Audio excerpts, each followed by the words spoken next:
ಪುರಸಭೆಯಲ್ಲಿ ನಮ್ಮ ಗುಂಡ್ಲುಪೇಟೆ ಟೌನ್ ಅಲ್ಲಿ NH ರಸ್ತೆ ಹಾದೋಗಿದೆ. ಇದು ನ್ಯಾಷನಲ್ ಹೈವೇ, ಇದು ಕೇರಳಗೂ ಕನೆಕ್ಟಿವಿಟಿ ಇದೆ, ತಮಿಳುನಾಡಿಗೂ ಕನೆಕ್ಟಿವಿಟಿ ಇದೆ. ಹೀಗಾಗಿ ಇಲ್ಲಿ ಸ್ವಾಭಾವಿಕವಾಗಿ ಸಂಚಾರ ದೊಡ್ಡ ಪ್ರಮಾಣದಲ್ಲಿ ಇದೆ. ಈಗ ಪುರಸಭೆಯಲ್ಲಿ ವ್ಯಾಪ್ತಿ ಬರುವಂತ ಟೌನ್ ವ್ಯಾಪ್ತಿಯಲ್ಲಿರುವಂತ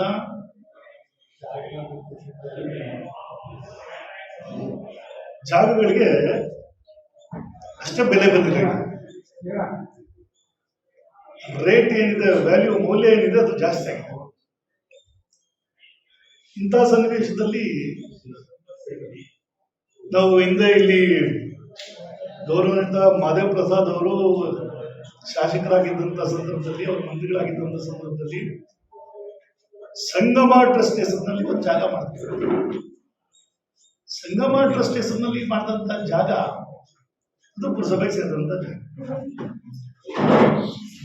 ಅದು ಪುರಸಭೆಗೆ ಸೇರಿದಂಥ ಜಾಗ.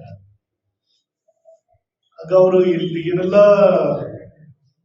ಅಲ್ಲಿ ನಡವಳಿಕೆಗಳನ್ನ ಮಾಡಿದ್ರು, ಕಾನೂನು ಬಹಿರ್ವಾಗ ಆಯ್ತು.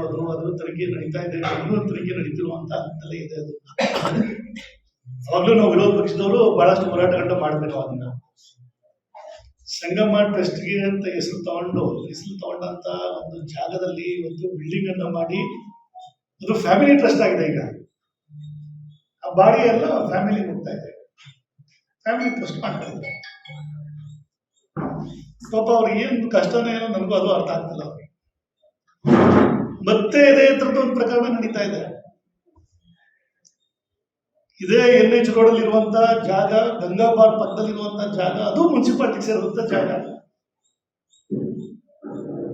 ಈ ಹಿಂದೆ ಅಲ್ಲಿ ಬಿಲ್ಡಿಂಗ್ ಮಾಡ್ಲಿಕ್ಕೆ ಹೋಗಿ ಅವಾಗ ನಾವೆಲ್ಲ ಅದಕ್ಕೆ ವಿರೋಧ ಮಾಡಿ, ಆ ಹಿಂದೆ ಇದ್ದಂತ CO ಮುಖ್ಯಾಧಿಕಾರಿಗಳು, ಪುರಸಭಾ ಮುಖ್ಯಾಧಿಕಾರಿಗಳು ಅದನ್ನ ತಡೆ ಹಿಡಿದಿದ್ರು. ಅವರು ಅದನ್ನು ಗಮನಿಸಿ ಅವರು ನಮ್ದೆಲ್ಲ ಜಾಗ ಹೇಳಿದ್ರನ್ನ ಮಾನ್ಯ ಚಂದ್ರಚೂಡ್ ಅವರ ಧರ್ಮಪತ್ನಿ ಹೆಸರಲ್ಲಿ ಇರುವಂತದ್ದು. ಅವಾಗಲೇ ಮಾಡ್ಲಿಕ್ಕೆ ಹೋಗಿದ್ದಂಥವ್ರು ಅದು ಅವಾಗ ನಿಲ್ಸಿದ್ರು. ಸುಮಾರು 10 ವರ್ಷದ ಹಿಂದನೇ ನಿಲ್ಸ್ಬಿಟ್ಟಿದ್ರು. ಇವತ್ತು ಏಕಾಏಕಿಯಲ್ಲಿ ಕಟ್ಟಡ ಪ್ರಾರಂಭ ಆಗ್ಬಿಟ್ಟಿದೆ. ಈಗ ನಾವು ಅದನ್ನ ಒಂದು ಇಲ್ಲಿ ಕೆಲವರು ನಮ್ಮ ಗುಂಡ್ಲುಪೇಟೆಯ ನಾಗರಿಕರು ಕೆಲವರು ಅಲ್ಲಿ ಹೋಗಿ ಪುರಸಭೆಯಲ್ಲಿ ಕೇಳುವಂಥದ್ದನ್ನು ಮಾಡಿದ್ರು. ಮಾಹಿತಿ ಇಟ್ಕೊಂಡು ದಾಖಲಾತಿಗಳು ಏನಿದೆ ದಾಖಲಾತಿ ಅಂತ ತಗೊಳ್ಳುವಂತ ಪ್ರಯತ್ನ ಮಾಡಿದ್ರು. ಅವ್ರು ಬಂದು ನಮ್ಗೆ ಹೇಳಿದಂತ ಮಾಹಿತಿ ಏನಂತಂದ್ರೆ, ಪುರಸಭೆಯಲ್ಲಿ ಅವ್ರ ಖಾತೆ ಬುಕ್ಕಲ್ಲಿ ನಮೂನೆ ಮಾಡ್ತಾರಲ್ಲ, ಖಾತೆನ ನಮೂನೆ ಮಾಡ್ತಾರಲ್ಲ, ಅಡಿಗೆ ಏನಂತ ಸರ್ ಅದು ಬುಕ್ಗೆ ಲೆಡ್ಜರ್ ಬುಕ್, ಡಿಮ್ಯಾಂಡ್ ರಿಜಿಸ್ಟರ್ ಏನಿದೆ, ಅಸೆಸ್ಮೆಂಟ್ ರಿಜಿಸ್ಟರ್ ಅಲ್ಲಿ ಸೇರ್ಪಡೆ ಆಗಿದೆ. ಅದು ಆ ಜಾಗವನ್ನ ಖಾತೆನ ಅಲ್ಲಿ ಸೇರಿಸಿದ್ದಾರೆ ಅಂತ ಹೇಳಿದ್ರು. ಬಿಟ್ಟಿರೋ ಜಾಗ ಸೇರಿಸಿದ್ವಿ ಅನ್ನೋದ್ರಲ್ಲಿ ಮಾಹಿತಿ ಕೊಟ್ಟಿದ್ದಾರೆ. ಅದಾದ್ಮೇಲೆ ಮಾಹಿತಿ ಇಟ್ಕೊಂಡು ಅವರು ಪುನಃ ಒಂದು ಪತ್ರ ಕೊಟ್ಟರು ಪುರಸಭೆಗೆ. ಏನ್ ಕೊಟ್ರು, ಆಯ್ತು ನಿಮ್ಮ ಅಸೆಸ್ಮೆಂಟ್ ಏನೋ ಇದು ಸೇರ್ಪಡೆ ಆಗಿದೆ, ಇದು ಮೂಲ ದಾಖಲಾತಿಗಳೇನಿದೆ ಅದ್ರ ಬಗ್ಗೆ ಅದನ್ನ ನಮ್ಗೆ ಕೊಡಬೇಕು ಮಾಹಿತಿ ಅಂತ ಕೇಳಿದ್ರು. ಕೇಳಿದಂತ ಸಂದರ್ಭದಲ್ಲಿ ವೈಯಕ್ತಿಕ ನಾವು ಕೊಡ್ಲಿಕ್ಕೆ ಬರಲ್ಲ ಅನ್ನೋದ್ರಲ್ಲಿ ಹೇಳಿದ್ರು. ಆಮೇಲೆ ಮತ್ತೆ ಅವ್ರನ್ನ ಕೇಳಿದಂತ ಸಂದರ್ಭದಲ್ಲಿ ಅವರು ಪುರಸಭೆಯವರು ಏನ್ ಹೇಳಿದ್ದಾರೆ, ಅವ್ರಿಗೆ ಮಾಹಿತಿ ತರ್ಲಿಕ್ಕೆ ಹೇಳಿದ್ದಾರೆ. ಆ ಜಾಗದ ಓನರ್ಗೆ ಮಾಹಿತಿ ತರ್ಲಿಕ್ಕೆ ಏನಿದೆ, ನಿಮ್ಮ ಹತ್ರ ದಾಖಲಾತಿಗಳೇನಿದೆ ನನ್ನ ತರಬೇಕು ಅಂತ ಕೇಳಿದ್ದಾರೆ. ಮಾಹಿತಿ ತನ್ನಿ ಅಂತ ಕೇಳಿದಂತ 1 ತಿಂಗಳಾದ್ರೂ ಅಲ್ಲಿಗೆ ಯಾವುದೇ ತರದ ಪುರಾವೆಗಳನ್ನ ತಂದು ಕೊಟ್ಟಿಲ್ಲ. ಅವರು ಕಾಗದ ಪತ್ರಗಳನ್ನ ತಂದುಕೊಟ್ಟಿಲ್ಲ. ಪತ್ರಗಳಿಲ್ಲ ಅವ್ರಲ್ಲ. ಇಲ್ಲ ಅಂತಂದ್ರೆ ಅವ್ರದಲ್ಲ ಅದು. ಇವ್ರ ಅಧಿಕಾರದಲ್ಲಿ ಇದನ್ನ ಸೇರಿಸ್ಕೊಂಡಿರುವಂತದ್ದು. ಜನ ಅಧಿಕಾರ ಕೊಟ್ಟಿರೋದು ಇಂಥದಕ್ಕಾಗಿ ಇವ್ರ ಮನೆಯವ್ರಿಗೆ ಆಸ್ತಿ ಮಾಡ್ಕೊಳ್ಲಿಕ್ಕ, ಸರ್ಕಾರದ ಆಸ್ತಿನ ಪುರಸಭಾ ಆಸ್ತಿನ ಇವ್ರ ಸ್ವಂತ ಆಸ್ತಿ ಮಾಡ್ಕೊಳ್ಲಿಕ್ಕ ಜನ ಅಧಿಕಾರ ಕೊಟ್ಟಿರೋದು ಇವ್ರಿಗೆ. ಹೈವೇ ರೋಡಲ್ಲಿ NH ರೋಡಲ್ಲಿ ಇರುವಂತಹ ಆಸ್ತಿ ಸುಮಾರು 5 ಕೋಟಿ ಬೆಲೆ ಬಾಳುವಂತ ಆಸ್ತಿ ಅದು. 5 ಕೋಟಿ ಬೆಲೆ ಬರುವಂತ ಆಸ್ತಿ ಅದು. ಸುಮಾರು 4,000ಕ್ಕಿಂತ ಜಾಸ್ತಿ ಚದರಡಿ ಇರುವಂತದ್ದು ಅದು. ಅಂತ ಆಸ್ತಿನ ಇವತ್ತು ಪುರಸಭೆ ಜಾಗವನ್ನ ಇವರು ಕಬಳಿಸ್ಕೊಂಡಿದ್ದಾರೆ. ಚಂದ್ರಚೂಡ್ ಅವರು ಅವರ ಧರ್ಮ ಪತ್ನಿ ಹೆಸರಿರುವಂತ ಜಾಗ ಇದು. ಈಗಿರುವಂತ ಗಣೇಶ್ ಪ್ರಸಾದ್, ಶಾಸಕ ಗಣೇಶ್ ಪ್ರಸಾದ್ ಅವ್ರಿಗೆ ಏನಾಗಬೇಕು ಅವರು ಸೋದರದಂತೆ ಆಗ್ಬೇಕಾಗಿರುವಂತ. ಅದಾದ್ಮೇಲೆ ಮುನ್ಸಿಪಾಲ್ಟಿಗೆ ಪುನಃ ಕೇಳಿದ್ರು, ಇನ್ನು ದಾಖಲಾತಿಗಳು ಇಲ್ವಲ್ಲ ಅನ್ನೋದ್ರದಲ್ಲಿ ಕೇಳಿದ ಮೇಲೆ ಇದೇ ಮುನ್ಸಿಪಾಲ್ಟಿ ಪುರಸಭಾ ಮುಖ್ಯ ಅಧಿಕಾರಿ ಅವ್ರಿಗೆ ನೋಟಿಸ್ ಕೊಟ್ಟರು, ಈ ಕೂಡಲೇ ಕೆಲಸವನ್ನ ನಿಲ್ಲಿಸಿ, ನೀವು ಮೂಲ ದಾಖಲಾತಿಗಳನ್ನ ಕೊಟ್ಟಿಲ್ಲದೆ ಇರೋದ್ರಿಂದ ಅದನ್ನ ಕೆಲಸ ನಿಲ್ಲಿಸಿ ಅಂತೇಳಿ ಅವ್ರಿಗೆ ನೋಟಿಸ್ ಕೊಟ್ಟರು. ನೋಟಿಸ್ ಕೊಟ್ಟ ಮೇಲೂ ಯಾವುದೇ ಕೆಲಸ ನಿಂತಿಲ್ಲ. ಅಂತಂದ್ರೆ ಅಧಿಕಾರ ಇದೆ, ಅಧಿಕಾರದ ದರ್ಪ,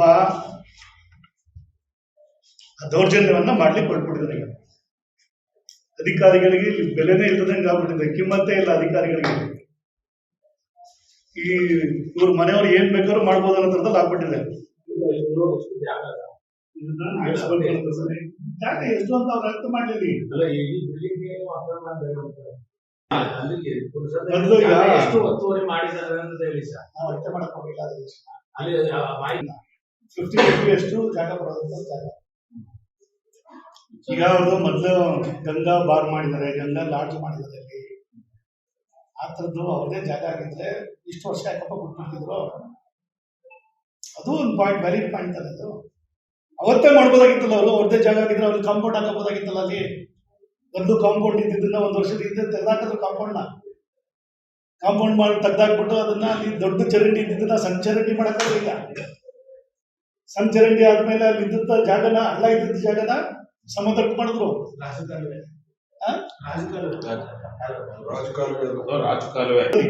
ಚರಂಡಿನ ಸಣ್ಣದ್ ಮಾಡಿದ್ರು. ಅಂದ್ರೆ ಬಹಳ ಸ್ಪಷ್ಟವಾಗಿ ಗೊತ್ತಾಗುವಂಥದ್ದು, ಹಿಂದೆ ಬಿಲ್ಡಿಂಗ್ ಮಾಡ್ಬೇಕಾದ್ರೆ ಅಲ್ಲಿ ಜಾಗ ಬಿದ್ದಿದ್ದನ್ನ ಇವತ್ತು ಅದನ್ನ ಆಕ್ಯುಪೈ ಮಾಡ್ತಿದ್ದಾರೆ ಅಂತಂದ್ರೆ ಜಾಗ ಪುರಸಭೆ ಜಾಗ ಅಂತ ಕ್ಲಿಯರ್. ದೊಡ್ಡವರಲ್ಲ ಇವರು, ಅಧಿಕಾರದಲ್ಲಿ ಇದ್ದವರಲ್ಲ, ಇರೋರಲ್ಲ ಇವರು. ಹಂಗಾಗಿ ಇವರಿಗೆ ಏನೂ ಕ್ರಮ ಆಗಿಲ್ಲ. ಈಗ ನಾವು ಈಗಾಗಲೇ ಇದನ್ನ ನಮ್ಮ ಅರ್ಜಿದಾರರು DC-ಗೆ ತಲುಪಿಸಿದ್ದಾರೆ, ಲೋಕಾಯುಕ್ತದವರು ಕೊಟ್ಟಿದ್ದಾರೆ, ಈಗ ಕಂಪ್ಲೇಂಟ್ ಮಾಡಿದ್ದಾರೆ. ಈಗ ನಮ್ಮ ಪ್ಲಾನಿಂಗ್ ಸೆಕ್ಷನ್ ಮುಖ್ಯ ಅಧಿಕಾರಿಗಳು ಏನು ಬೆಂಗಳೂರಲ್ಲಿ ಇದಾರಲ್ಲ, ಅವ್ರಿಗೂ ಈ ಸಂಬಂಧವಾಗಿ ಪತ್ರವನ್ನ ಕೊಟ್ಟಿರುವಂತದ್ದು ಆಗಿದೆ. ಈಗ ಏನ್ ಸರ್ ಕಾವೇರಿ ಮೇಡಮ್ ಇದ್ರಲ್ಲ, ಮುನ್ಸಿಪಾಲಿಟಿ ಡೈರೆಕ್ಟರ್ ಅವ್ರಿಗೂ ಪತ್ರದ ಮುಖಾಂತರ ಇದ್ರ ಬಗ್ಗೆ ಪುರಸಭಾ ಆಸ್ತಿ, ಇದನ್ನ ಸಂರಕ್ಷಣೆ ಮಾಡಬೇಕಾದಂಥದ್ದು ಜವಾಬ್ದಾರಿ ಇದೆ ಅನ್ನೋದ್ರಲ್ಲಿ ಈಗ ಪತ್ರವನ್ನ ಕೊಟ್ಟಿದ್ದಾರೆ. ಹಾಗಾಗಿ ನಾನು ಆಗ್ರಹ ಮಾಡುವಂಥದ್ದು ಪುರಸಭಾ ಅಧಿಕಾರಿಗಳಿಗೆ, ನೀವು ಅಧಿಕಾರಿಗಳಾಗಿ ಯಾರೋ ಕೈಗೊಂಬೆ ಆಗ್ಬೇಕಾದಂತ ಅವಶ್ಯಕತೆ ಇಲ್ಲ. ನೀವೇನು ಪತ್ರ ಕೊಟ್ಟಿದ್ರಲ್ಲ, ಅವ್ರಿಗೆ ನೋಟಿಸ್ ಕೊಟ್ಟಿದ್ರಲ್ಲ, ನೀವು ಈ ಕೆಲಸನ ಕೂಡಲೇ ನಿಲ್ಲಿಸಿ ಅನ್ನೋದ್ರಲ್ಲಿ ಕೊಟ್ಟಿದ್ರಲ್ಲ, ಈ ಪ್ರಕಾರವಾಗಿ ಮಾಡಿ. ನೀವು ಪುರಸಭಾ ಮುಖ್ಯ ಅಧಿಕಾರಿಗಳಿಗೆ ಪವರ್ ಇಲ್ವಾ ಅಂದ್ರೆ ಕೆಲಸ ಅವ್ರು ಮಾಡ್ಲಿಕ್ಕೆ, ಕೆಲಸ ಸ್ಟಾಪ್ ಮಾಡ್ಲಿಕ್ಕೆ ಅಧಿಕಾರ ಇಲ್ವಾ ಅವ್ರಿಗೆ? ನಾಳೆ ದಿನ ಇದನ್ನ ನೋಡಿ ಎಲ್ರು ಇದೇ ತರ ನಡ್ಕೊಂಡ್ರೆ ಪುರಸಭಾ ಆಸ್ತಿಗಳು ಎಲ್ಲೂ ಇರ್ತದೆ. ಯಾರು ಏನ್ ಬೇಕಾದ್ರೂ ಮಾಡ್ಬೋದು ಅನ್ನೋ ಥರದಲ್ಲಿ ಆಗ್ಬಿಡುತ್ತೆ. ನಿಮ್ಗೆ ಅಧಿಕಾರ ಕೊಟ್ಟಿರೋದು ದೌರ್ಜನ್ಯ ಮಾಡ್ಲಿಕ್ಕಲ್ಲ, ಸರ್ಕಾರದ ಆಸ್ತಿಗಳನ್ನ ಕಬಳಿಸ್ಕೊಳ್ಳಿಕ್ಕಲ್ಲ. ನಿಮ್ಗೆ ಅಧಿಕಾರ ಕೊಟ್ಟಿರುವಂತದ್ದು ರಕ್ಷಣೆ ಮಾಡ್ಲಿಕ್ಕೆ, ಜನಗಳನ್ನ ಹಿತ ಕಾಪಾಡ್ಲಿಕ್ಕೆ ಕೊಟ್ಟಿರುವಂತದ್ದು. ನಿಮ್ ಮನೆಯವರ ಹಿತರಕ್ಷಣೆ ಕಾಪಾಡ್ಲಿಕ್ಕಲ್ಲ. ಇದು ಮತ್ತೊಂದು ಮೂಡ ಆಗ್ಬಾರ್ದು. ಇದು ಮೂಡ ಮೈಸೂರು ಲೆಕ್ಕ ಆಯ್ತು, ಆ ಥರದ್ದು ಮತ್ತೊಂದು ಮೂಡ ಆಗ್ಬಾರ್ದು ಇಲ್ಲಿ. ಪ್ರೇಮ ಅವ್ರಿಗೆ ಮತ್ತೆ ಗಿರೀಶ್ ರಾಯರ್ ಅವರಿಗೆ ಹಿಂಬಾರ ಕೊಟ್ಟಿದ್ದಾರೆ. ಇದು ಪುರಸಭಾ ನಿವೇಶನ ದಾಖಲೆ ಕೊಡಿಸ್ತಾರೆ. ಅಂದ್ರೆ ಪರಿಸರ 4ನೇ ವಿಭಾಗ 2ನೇ ವಾರ್ಡ್ KSM ಬಡಾವಣೆ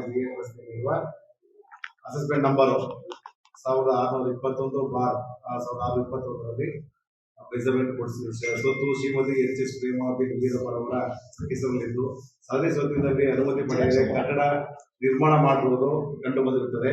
ಈಗಾಗಲೇ ಉಲ್ಲೇಖ 3ರಂತೆ ಹಲವು ಬಾರಿ ತಿಳುವಳಿಕೆ ನೀಡಿದ್ದರೂ ಸಹ ನೀವು ಯಾವುದೇ ದಾಖಲಾತಿಗಳನ್ನು ಈ ಕಚೇರಿಗೆ ಹಾಜರುಪಡಿಸದೆ ಕಟ್ಟಡ ನಿರ್ಮಾಣ ಮಾಡುತ್ತಿರುವುದರಿಂದ ಈ ತಿಳುವಳಿಕೆ ಪತ್ರ ತಲುಪಿದ ಕೂಡಲೇ ಸದರಿ ಕಟ್ಟಡ ಕಾಮಗಾರಿಯನ್ನು ಸ್ಥಗಿತಗೊಳಿಸಿ ನಿಮ್ಮ ಮಾಲೀಕತ್ವದ ಬಗ್ಗೆ ಸ್ವತ್ತಿನ ಮೂಲ ದಾಖಲಾತಿಗಳನ್ನು ಹಾಗೂ ಇಸಿ ಕಂದಾಯ ಪಾವತಿಸಿರುವ ರಶೀದಿ, ಕಟ್ಟಡ ನಿರ್ಮಾಣ ಸಂಬಂಧಪಟ್ಟ ಕಟ್ಟಡ ಪರವಾನಗಿ ಮತ್ತು ನಕ್ಷೆಯನ್ನು 7 ದಿನಗಳೊಳಗಾಗಿ ಕಚೇರಿಗೆ ಹಾಜರುಪಡಿಸಲು ಸೂಚಿಸಿದೆ ಅಂತೇಳಿ ಮುಖ್ಯಾಧಿಕಾರಿಗಳು 6/11 ನೋಟಿಸಲು ನೆರವು ನಿಮಗೆ ಕಲ್ಪಿಸಿದರು. ಆದರೂ ಕಟ್ಟಡ ನಿನ್ನೆ ಪ್ರಾರಂಭ ಆಗಿದೆ.